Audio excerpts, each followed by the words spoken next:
The Backrooms Legacy, a Spreading Inheritance. Entity number 19, The Disease. Content warning. This article contains descriptive body horror and slight gore. If you are sensitive to these sorts of topics, read further into this article only at your own discretion. If you are not interested in the narrative aspect of this page, you may skip to the timestamp I have on screen now. From Fisher.Mason at level 109.br to Sutton.Dennis at level 109.br on Corrupted Data. Subject: Thursday Patient. Hi Dennis. You should receive a patient, Carl Johnson, within 1 hour for a blood test.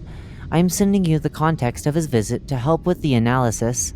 He's been allocated to room 245 within the hospital dimension. Note, this refers to level 109, so send him there with his attendant, Brian Torr, afterwards. Have a good day. Mason Fisher. Attachments. 1. Name: Johnson Carl. Age: 24. Gender: male. Context: Mr. Johnson cut his right thigh while fleeing a creature with his comrade in the place we call the Pipe Dimension 3 days ago. Note, the Pipe Dimension refers to level 2. The latter insisted on coming to consult me here, in the hospital dimension, as he was experiencing unpleasant symptoms. See below. Symptoms: irritation around the wound, slight redness on certain parts of the body, and fatigue. Exam ordered. Complete blood culture. Footsteps were heard in the corridor leading to the sampling room, revealing 2 travelers crossing. Their footsteps were resolute, yet hesitant, seemingly wondering which way to go in order to reach their destination. One of them looked tired, sporting a slight rash on his arms, something his companion didn't seem to display. Both seemed disoriented, though whether this was due to their inexperience in the strange geography of the dimensions or to fatigue is hard to say. Dennis, having received the email from his superior, opened the door to the sampling room to welcome them. He recognized the doctor's patient directly from his description. Nothing new, just routine. He asked the patient to sit in the chair in order to extract the blood samples. The traveler complied, still with a heavy step, leaving his comrade in the corridor. As usual, as Dennis was doing his job, the man told him of the reasons that he had brought him here, in a rather absent voice. Rather pointless, given his previous visit to the doctor, but it at least had the advantage of distracting the man from the needle.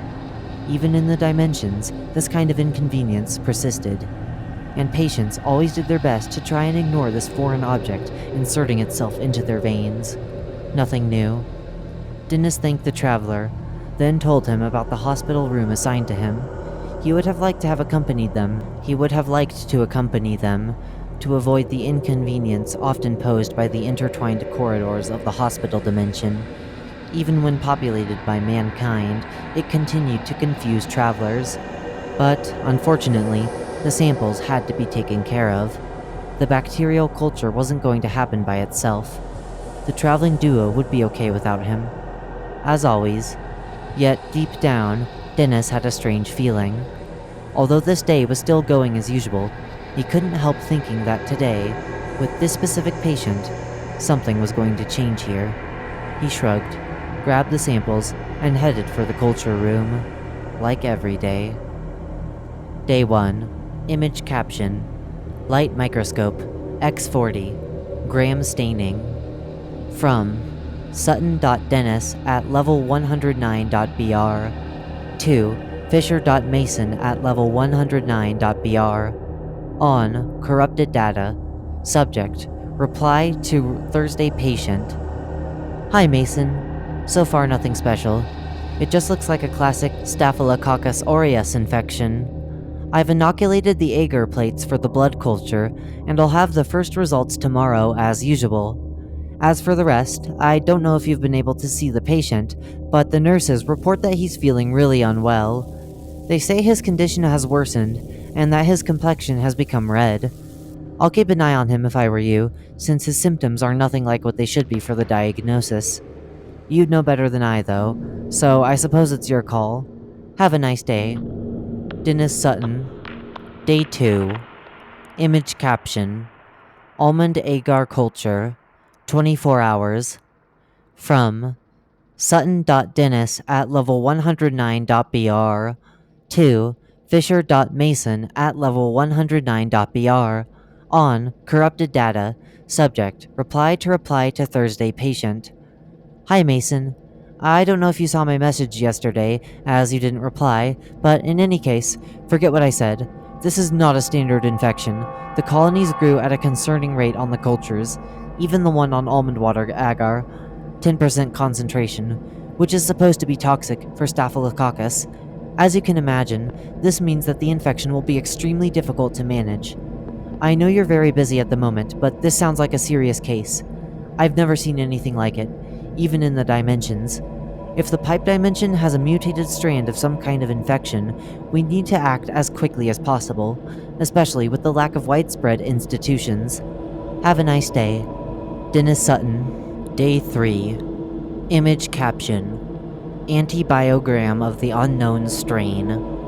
From Sutton.Dennis at level 109.br to Fisher.Mason at level 109.br on corrupted data, subject, reply to Thursday patient, draft.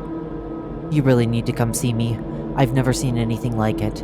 The identification of the bacteria has turned up nothing. It's completely unknown. Worse than that, it doesn't seem to react to the antibiotics we usually use. We must absolutely do something about this patient. Please respond quickly. Dennis Sutton. Incident report from the corrupted data. Time and date. Corrupted data. Hospital dimension sector. Room 245. Description. Just this morning, patient Carl Johnson began convulsing in pain. When two nurses came to assess the situation, they saw Mr. Johnson covered in blood. He was bleeding profusely from his arms, abdomen, and right thigh. He tried to get up, to no avail, but the two nurses, aided by the patient's friend, managed to apply tourniquets. The patient fainted due to blood loss in the process. Aftermath. The area was quarantined in view of the bacteriographical tests carried out in the days leading up to the incident. Mr. Johnson's comrade does not appear to be in any psychological distress. All three individuals were decontaminated and allowed to leave the quarantine zone. Mr. Johnson was declared comatose a few hours later. An in-depth study of the pathogen found on Mr. Johnson began in order to better understand its nature and how it could be treated. From Fisher.Mason at level 109.br to Sutton.Dennis at level 109.br on corrupted data. Subject, unknown disease? Hi Dennis. Sorry I've only seen your emails after the incident. This is indeed a very big problem. It's impossible for us to regulate the travelers going to the pipe dimension because of the lack of communication between the rare communities within the dimensions, between the rare outposts. Nevertheless, we're going to have to deal with this infection as best as we can. If a new patient appears, the disease is likely to spread very quickly, and the hospital could be doomed. A large part of the medical staff have been mobilized to analyze the blood samples in hopes that we can understand what's going on before it's too late. I remain available should any problems arise. Mason Fisher. The technicians in the cultivation room set about their tasks with a haste that seemed unusual. Among them, Dennis was probably the most worried. He was the one who delivered the strange culture results. He was the one connected to the patient's unusual story that was making rounds of the hospital. A peculiar but anxiety-provoking story of blood, screams, and an unknown disease with seemingly devastating effects. Dennis knew this story far too well, although he hadn't been there at the time. He had quickly made the connection between the bloody man in room 245 and Dr. Fisher's patient. At first, he didn't want to believe it. The results he'd sent back were certainly strange, but he didn't want to admit that he'd had in his hands not only the most resistant strain he'd ever analyzed, but also the most dangerous. Dr. Fisher and the other doctors quickly took charge, despite the distant look they had given Dennis's messages in earlier days. Half of the unit Dennis was in was now working shoulder to shoulder with him, analyzing the samples recovered from the patient after the event. Numerous agar petri dishes of various compositions were being prepared simultaneously, with the staff unsure of which path to follow. Dennis, for his part, was preparing several antibiograms with the strain, looking glum. He knew it. He knew that everyone else here was thinking the same thing, but didn't want to admit it. The bacteria wasn't anything they knew. Despite all their efforts, identification was simply impossible. They were in no way equipped to study new strains. In fact, Dennis doubted the very existence of a research unit in these dimensions. Their only hope was that, somehow, the disease would remain confined to this unfortunate patient. A bleak prospect indeed, but still more optimistic than the contamination of multiple staff representatives, or worse, other dimensions. He sighed as he closed the 3 petri dishes containing the antibiograms he'd just performed.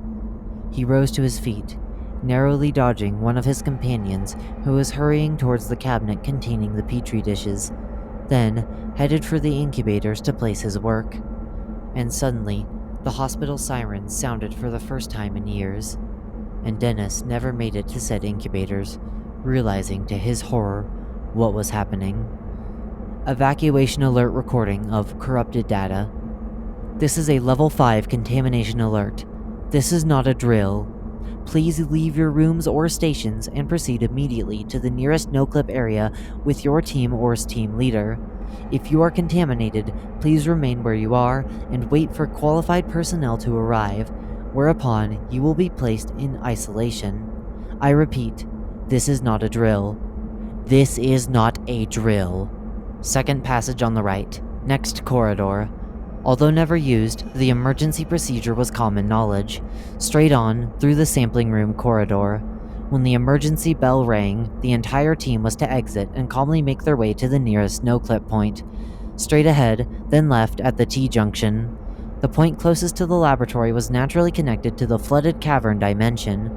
Note, this refers to level 173.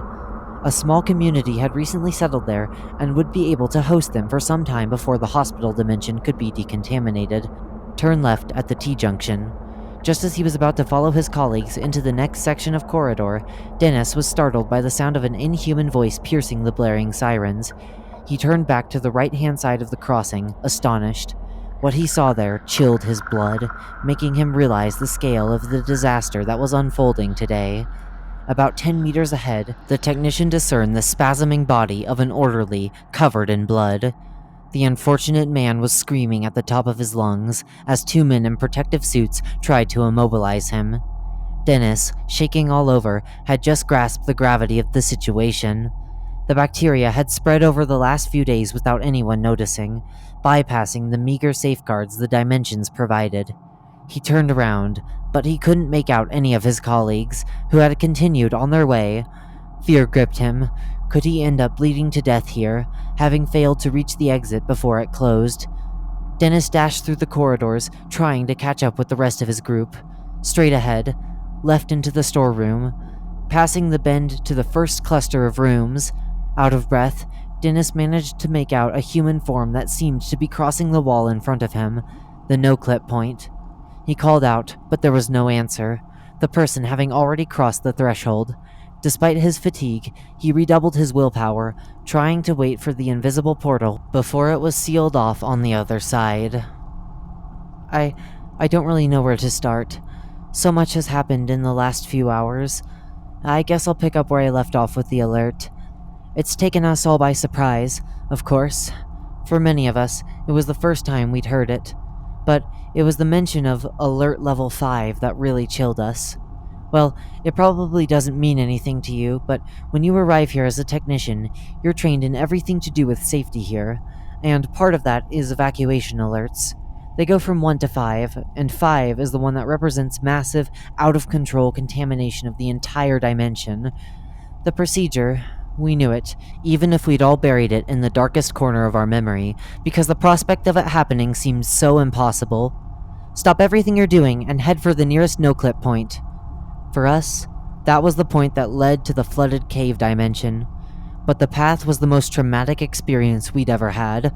People were running everywhere. Yeah, they're open to collaboration. Someone in the room. Well, time's running out and my superior's getting impatient.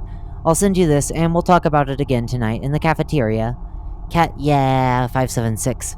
Okay, thanks again for everything. It's going to help me a lot. Someone in the room shared a file. Open file. 49 kilobytes. End of archived chat log. Meg Records. The Meg Record Keeping Institute. Entity number 19. The disease. Entity 19, informally known as the disease, is a highly transmittable bacterium via airborne particles and infected blood. It induces disseminated intravascular coagulation, DIC.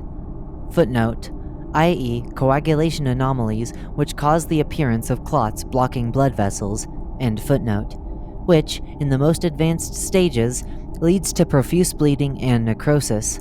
According to the records and other files found on level 109 by the doctors when they arrived in the level, this disease largely predates the creation of Meg, with patient 0 having been discovered around 100 years ago. Generalities. Image caption. A photograph of Entity 19 under an optical microscope, gram staining.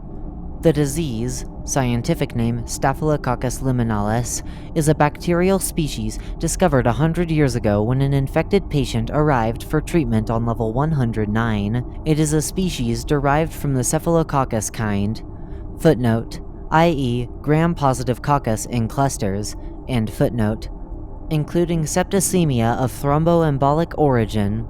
Footnote, i.e., a blood infection causing the appearance of clots in blood vessels. End footnote.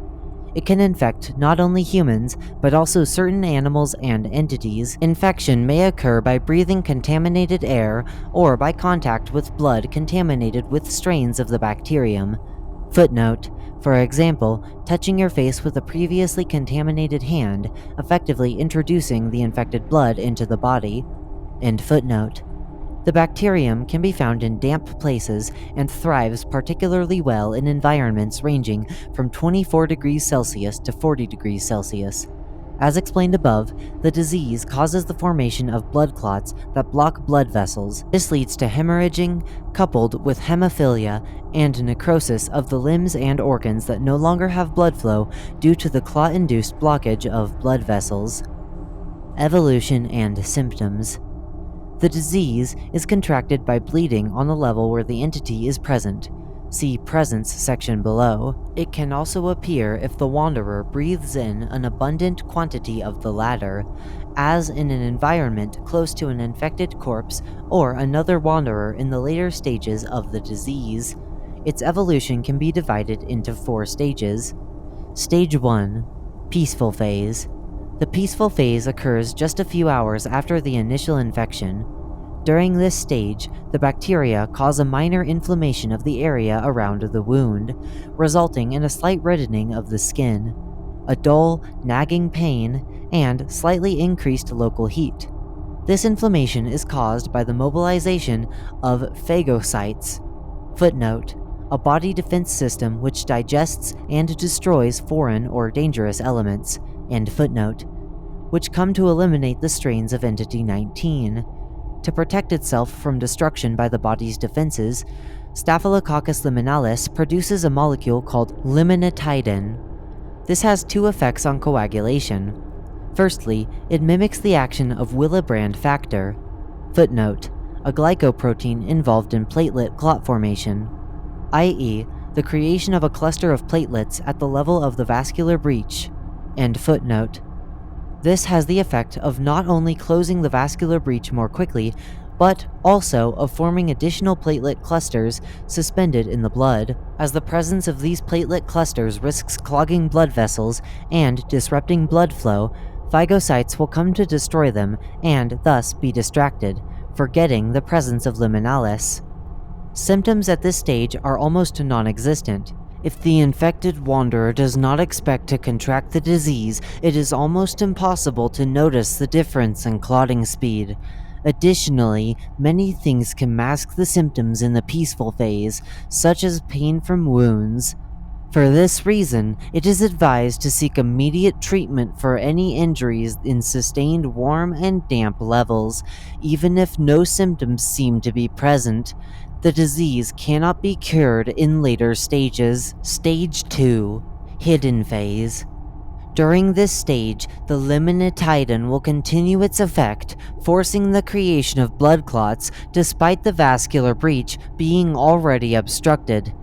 The phagocytes will continue to try to destroy them, giving the bacteria time to multiply. This multiplication of bacteria will produce more limonitidin, leading to more blood clots that are more and more important in size, and, therefore, harder to destroy by phagocytes.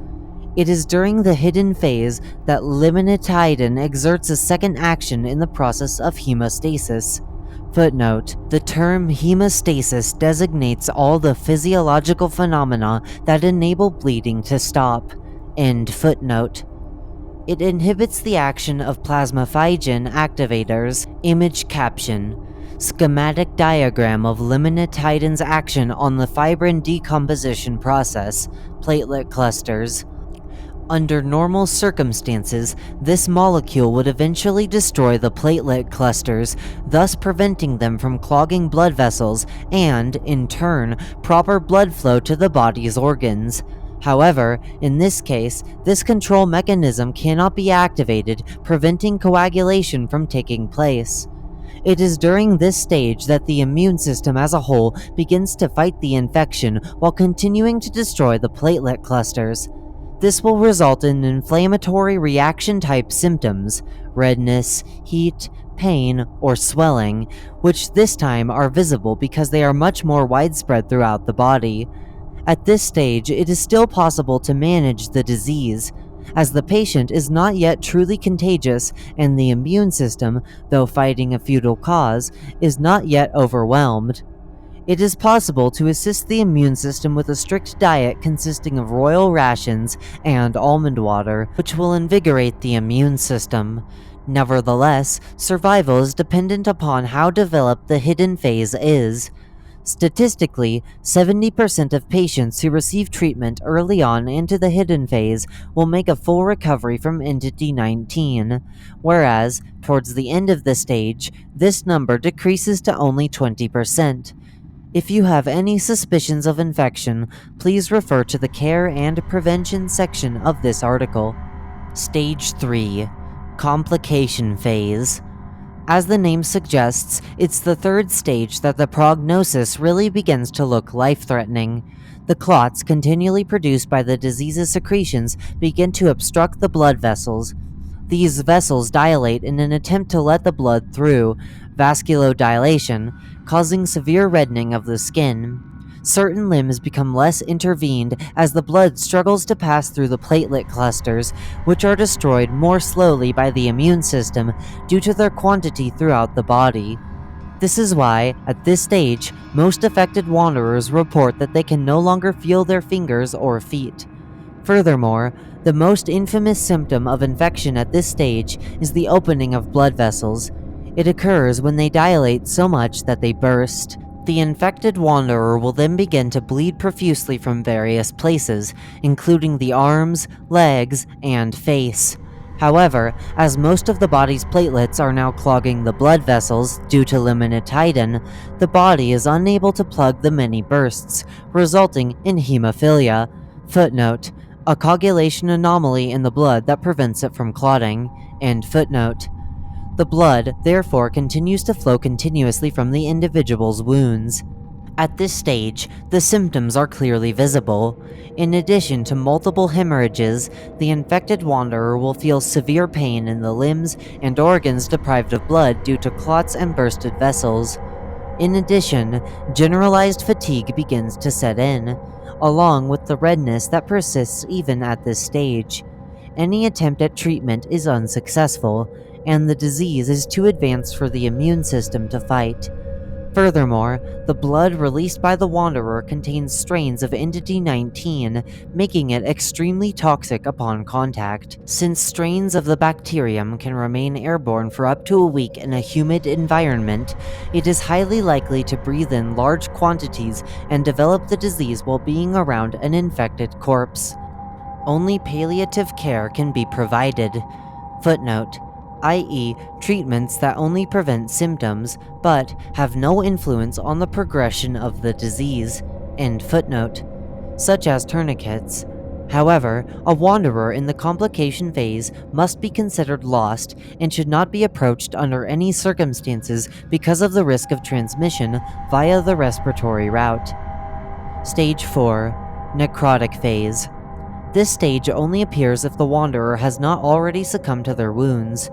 During the necrotic phase, limbs and organs that no longer receive blood will begin to necrotize. Hemorrhaging will continue, as do blood vessel tears. Moreover, the aggregates will begin to migrate to other organs, such as the lungs, which they can obstruct, causing breathing problems. This also happens to the brain, which most often induces a stroke leading to the wanderer's death. The wanderer will die either from blood loss or from the death of one of their vital organs. An increased amount of bacteria will become airborne, making the air become a biohazard. Behavior to adopt in this situation can be found in the treatment and prevention section. It is vital to avoid all contact with anyone who has entered the 4th stage. If contact wasn't already being avoided, as in the previous stage, treatment is impossible. Do not attempt to terminate the victim's life in a way that will create a wound, such as a gunshot. Although this is noble and merciful behavior, it will only launch more bacteria into the air. Treatment and prevention. Image caption: a laboratory technician performing a limonitidin test. Although the disease is incurable once it reaches stage 3, it can be managed if it is in stage 1 and 2. However, as symptoms are extremely mild during these stages, it is required that patients take a test to confirm an infection by detecting the presence of limonitidin. If you have been injured in a hot or humid level, or are experiencing slight lung pains, please go directly to level 109 or the nearest Meg base for testing. This could well be the difference between life and death for you and your companions. If you are unable to seek help, try to find almond water and royal rations to boost your immune system. You should also make sure to get adequate rest to allow your body to fight the infection. The Backrooms robotics firm recently launched the red light white light test, which can be used to check food for the presence of bacteria. Addendum: the red light white light product from Backrooms Robotics is currently subject of considerable controversy, following the leak of classified documents, and so its effectiveness is no longer guaranteed. The MEG strongly advises against the use of red light white light until further notice. As far as prevention is concerned, it is important to take care not to approach corpses of humans, animals, or entities. You are advised to not spend too much time in hot or humid environments. If you need to travel or stay in those types of environments, regularly consume royal rations and almond water to strengthen your immune system. Crystals of fire salt can also be used to purify water or food if it is suspected of being infected with strains of the bacterium. The doctors are currently working with the MEG to create a vaccine against the disease on level 109, but this is proving very difficult at the moment due to the lack of material and knowledge. The most promising avenue at present is the use of contaminated plasma from death rats, who appear to be immune to the effects of the disease. Studies are being conducted to understand links between the disease and other entities, such as with sentient aircrafts. See Entity 227. Attention! For a few months now, rumors have been circulating about the supposed beneficial effects of Aurora liminalis on the evolution of the disease. These are unfounded, as the phenomenon does not seem to consider disease, including Staphylococcus liminalis, as injuries. It's important to not believe gossip and to stick as closely as possible to the official information in the database. Presence. In view of the danger posed by this bacterial species, the MEG keeps an up-to-date list of levels with outbreaks of the infection. Nevertheless, please bear in mind that the summary table below is not exhaustive, as there are probably unknown outbreaks or undocumented areas with strains of Entity 19. Level 1. Contaminated areas. Rooms with high humidity. Additional notes. The contaminated areas on this level are often those with particularly thick fog. These areas should be avoided at all costs, and masks should be worn if such is not possible. Level number. Level 2. Contaminated areas. Segments of corridors over 24 degrees Celsius. Footnote. 75.2 degrees Fahrenheit. End footnote. Additional notes. While sources confirm its presence on this level, see Object 1, the latest reports seem to indicate that the epidemic has been eradicated here. Remain on your guard in the hot, humid areas of the level, however, as there is no such thing as zero risk. Level number. Level 3. Contaminated area. Rooms with high humidity. Additional notes. Just like the previous levels, humid areas in this location are to be avoided, and proper hygiene practices are strongly advised. Level number. Level 3. Contaminated areas. Rooms with high humidity. Additional notes. Just like the previous levels, humid areas in this location are to be avoided, and proper hygiene practices are strongly advised. Level number. Level 3.1. Contaminated areas. No specific areas. Additional notes. The measures to be adopted are the same as for the parent level. Level number. Level 5. Contaminated areas. The boiler room. Additional notes. It is advised not to come into contact with the room's machinery, as the dampness of the walls is conducive to bacterial proliferation. Level number. Level 109. Contaminated areas. Biohazard rooms. Additional notes. These rooms must not be opened under any circumstances. Level number. Level 155. Contaminated areas. Brick surfaces. Additional notes. Similarly to Level 5, it is not advised to come into contact with the wet surfaces on this level. Level number. Level 173. Contaminated areas. Warm lakes. Additional notes. While the water is unfit for consumption, it can be purified with fire salt crystals if care is taken. However, this should only be done as a last resort. Level number. Level 197. Contaminated area. Zone 3, the Ruby Zone. Additional notes. It is advised to leave this zone as soon as possible to reach the Turquoise Zone, should the opportunity arise. Level number. Level 571. Contaminated areas. Floor 3.